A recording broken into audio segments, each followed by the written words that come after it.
जयंत पाटलांना आमचे काही आमदार भेटल्याची बातमी चालली होती असं मिटकरी म्हणाले। ते सर्व आमदार आज बैठकीला उपस्थित होते असंही अमोल मिटकरींनी म्हटलंय। जेवणाच्या निमित्तानं भेटलो होतो असं आमदारांनी सांगितल्याचं मिटकरींनी म्हटलंय। आमचा कुठलाही आमदार विरोधात जाणार नाही।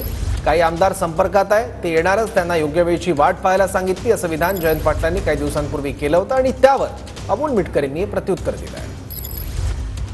ज्याच्या हातात छडी त्याच्या मागे आम्ही आहोत, अशी मानसिकता महाराष्ट्रात आणि देशात अनेक राजकीय पक्षांच्या मध्ये आहे। कारण काही जण अडचणीत मागच्या काळात आलेले आपण सर्वांना माहिती आहे आणि त्यामुळं संपर्कात आहेत, ते येणारच आहेत। त्यांना योग्य वेळेची वाट पाहायला आम्ही सांगितलेलं आहे। जयंत पाटील साहेबांना जे आमदार भेटले अशी न्यूज आपल्या चॅनलच्या माध्यमातून चालवल्या गेली होती, म्हणजे सर्व चॅनलच्या। ते सर्व आमदार आज उपस्थित होते। त्यांनी सांगितलं की जेवणाच्या निमित्तानं आम्ही त्या ठिकाणी भेटलो, मात्र बातम्या अशा चालल्या की तुतारी गटाच्या ते संपर्कात आहेत।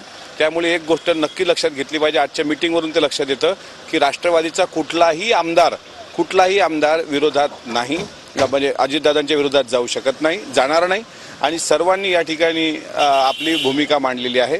आणि इतकंच काय, तर विधान परिषदेच्या ज्या निवडणुका आहेत त्यातही आमचं कुठलंही मत दुसरीकडे जाणार नाही।